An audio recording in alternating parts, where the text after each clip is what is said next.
माधवी। श्रोताओं, कोरोना से संबंधित समाचार ही आज सभी समाचार पत्रों की मेन लीड बने हैं। एक मुख्य हिंदी दैनिक समाचार पत्र की सुर्खी है, 15 दिन में रोजाना मौतें 3.5 गुना बढ़ी। अब तक 1.5 करोड़ दे चुके हैं इसे मात। एक दिन में 3,89,257 मामले मिले। हर 100 संक्रमित में पंजाब, बंगाल में 2 और यूपी में 1 की मौत।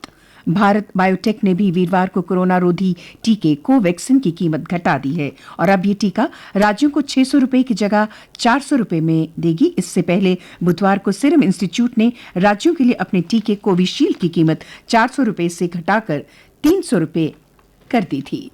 कोरोना के तेजी से बढ़ते मामलों पर काबू पाने के उपायों को लेकर प्रधानमंत्री नरेंद्र मोदी ने शुक्रवार को अपने संपूर्ण मंत्रिमंडल की एक बैठक बुलाई है। वर्चुअल तरीके से बुलाई इस बैठक में महामारी पर तेजी से काबू पाने के लिए उठाए जाने वाले कदमों पर चर्चा होगी। बैठक में प्रधानमंत्री विभिन्न राज्यों में महामारी की स्थिति की समीक्षा करेंगे। अस्पतालों में बेड की उपलब्धता, ऑक्सीजन की उपलब्धता, वैक्सीन के टीकाकरण की स्थिति और जरूरी दवाई की उपलब्धता जैसे अहम विषयों पर भी चर्चा होगी। पूर्व प्रधानमंत्री मनमोहन सिंह ने कोरोना को दी मात।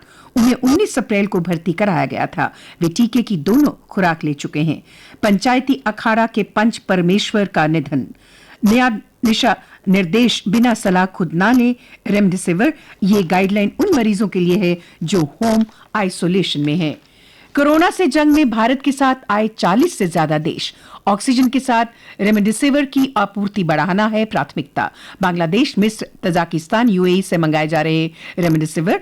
कोरोना से लड़ाई में भारत की मदद के लिए रूस और अमेरिका समेत कई देशों ने मदद का हाथ बढ़ाया है। गुरुवार को रूस का विमान और अमेरिका का विमान ऑक्सीजन कंस्ट्रेंट्स, वेंटिलेटर्स और अन्य चिकित्सकीय सामग्री के साथ भारत पहुंचे।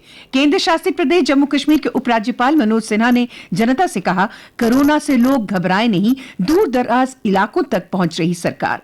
ऑक्सीजन उत्पादन प्लांट कम कर रहे हैं और शेष प्लांट भी जल्द काम करना शुरू करेंगे। कोरोना संक्रमण के खिलाफ आम लोगों को जागरूक कर रही सेना के जवानों ने लोगों को कोरोना रोधी वैक्सीन और संक्रमण से बचाव के बारे में दी जानकारी। शहर में सख्ती से लागू हुआ 84 घंटे के लिए लॉकडाउन। जरूरी सेवाएं भी आंशिक रूप से ही रहेंगी जारी। लॉकडाउन को प्रभावी बनाने के लिए मुस्तैद दिखी पुलिस प्रशासन। लॉकडाउन में सैनिटाइज किए जाएंगे शहर के सभी बाजार। नगर निगम की पहल, शादी का कार्ड होगा कर्फ्यू पास। लॉकडाउन में इन चीजों पर रहेगी छूट। दवाई की दुकानें, टेस्टिंग लैबोरेटरी, क्लिनिक व चश्मे की दुकानें, पेट्रोल व एलपीजी एजेंसियां, कृषि गतिविधियां व कृषि उपकरणों व खाद आदि बेचने वाली दुकानें, पशु चारा बेचने वाली दुकानें, ATM, print and electronic media, e commerce व आवश्यक वस्तुओं की होम डिलीवरी, होटलों के भीतर रेस्तरां, सभी औद्योगिक गतिविधियां, सभी विकास कार्य व खनन, सभी सरकारी कर्मचारियों को पहचान पत्र दिखाने पर आने जाने की छूट। कोरोना को काबू करने के लिए 11 जिलों में लॉकडाउन, 9 में आज शाम से कर्फ्यू। ये समाचार सभी समाचार पत्रों में विभिन्न हेडलाइंस के साथ प्रथम पृष्ठ पर प्रमुखता से प्रकाशित हुए हैं। प्रदेश में जल्द शुरू होगा कैंसर संस्थान, 196 पद किए सृजित। प्रशासनिक परिषद ने स्वास्थ्य विभाग के प्रस्ताव को दी मंजूरी। विजयपुर में एम्स के लिए बाढ़ सुरक्षा परियोजना को दी मंजूरी। ये समाचार भी आज सभी समाचार पत्रों के प्रथम पृष्ठ पर प्रमुखता से प्रकाशित हुआ है। 4 धाम यात्रा स्थगित, सांकेतिक खुलेंगे कपाट। कोरोना के बढ़ते खतरे को देखते हुए 4 धाम यात्रा को स्थगित किया गया है। वीरवार को आयोजित बैठक में ये निर्णय लिया गया। 4 धाम देवस्थान प्रबंधन बोर्ड के मुख्य कार्यकारी अधिकारी रविनाथ रमन ने बताया कि धामों के कपाट पूर्व निर्धारित तिथियों पर सांकेतिक रूप से खुलेंगे व परंपरागत तरीके से पूजा चलती रहेगी। कोरोना के प्रसार को देखते हुए यात्रा पर किसी को भी आने की अनुमति नहीं होगी। केवल पूजा से जुड़े लोग, रावल, पुजारीगण सहित सीमित संख्या में तीर्थ पुरोहित ही धाम में उपस्थित रह सकेंगे। उन्हें भी तभी अनुमति मिलेगी जब उनकी कोरोना रिपोर्ट नेगेटिव होगी।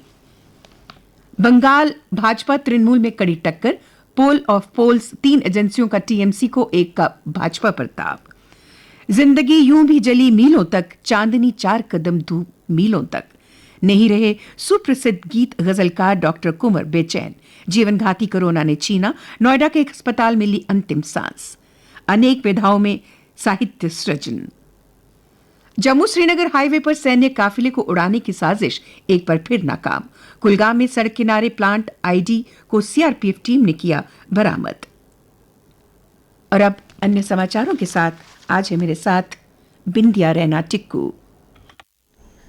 अन्य समाचारों में अशोक चक्र विजेता का सम्मान करने पहुंची विजय मशाल। अशोक चक्र विजेता हवलदार सरदारी लाल के घर भलवाल गांव पहुंचकर किया सम्मान। आज से घर लौटेंगे कश्मीर के सचिवालय कर्मचारी, अब श्रीनगर से ही करेंगे काम। वहीं जम्मू श्रीनगर में 3 से 6 मई तक होने वाली ट्रेनिंग के दूसरे चरण में ई ऑफिस व्यवस्था सीखेंगे 207 कर्मचारी। पीएफ पर बीमा रकम बढ़कर हुई 7 लाख रुपए। योजना के तहत न्यूनतम बीमित राशि 2.5 लाख रखी गई है। और नहीं होगा पंजीकृत वाहन का फिर से पंजीकरण। दूसरे राज्यों से पंजीकृत वाहनों को जम्मू कश्मीर में दोबारा पंजीकृत कराए जाने संबंधी क्षेत्रीय परिवहन अधिकारी कश्मीर के आदेश को उच्च न्यायालय ने किया निरस्त। और आतंकी बनने जा रहे 3 युवकों को उत्तरी कश्मीर के उड़ी सेक्टर में समय रहते पकड़ लिया गया। गुलाम कश्मीर जाने के लिए निकले थे। आतंकियों के एक मोटिवेटर के साथ था संपर्क। बागवानी को बढ़ावा देने के लिए हाई डेंसिटी नर्सरियां स्थापित करने की योजना को मिली है मंजूरी। प्रशासनिक परिषद के इस अहम फैसले से सेब, अखरोट, बादाम और जैतून की खेती को मिलेगा बढ़ावा। और कोरोना संक्रमण के इलाज के लिए ईसीएसआई दे रही कई राहतें, कर्मचारियों की कर रही आर्थिक मदद। खेल समाचारों में भारतीय अंपायर नितिन मेनन और रेफरी मनु आईपीएल से हटे। मेनन परिवार में 2 कोविड मामलों के चलते आईपीएल से हटे। वहीं मैच रेफरी मनु मां के निधन के कारण लीग से बाहर हुए। ओलंपिक के क्वालिफाई कर चुके खिलाड़ी क्वारंटाइन के दौरान कर सकेंगे ट्रेनिंग। ओलंपिक जाने वाली भारतीय महिला एवं पुरुष हॉकी टीमों को भी दिया गया कोरोना वैक्सीन का पहला डोज। यहां पृथ्वी शॉ के पहले ओवर में 6 चौकों ने दिलाई दिल्ली कैपिटल्स को कोलकाता नाइट राइडर्स पर 7 विकेट की जीत। और आज आईपीएल में पंजाब किंग्स के सामने होगी विराट की चुनौती। मौसम की जानकारी में आज मौसम के आमतौर पर खुश्क रहने की संभावना है। तापमान में कल का अधिकतम तापमान 39.4 डिग्री सेल्सियस और न्यूनतम तापमान 22.8 डिग्री सेल्सियस रिकॉर्ड किया गया। आज सूर्यास्त 7:12 पर होगा और कल यानी शनिवार को सूर्योदय 5:46 पर होगा।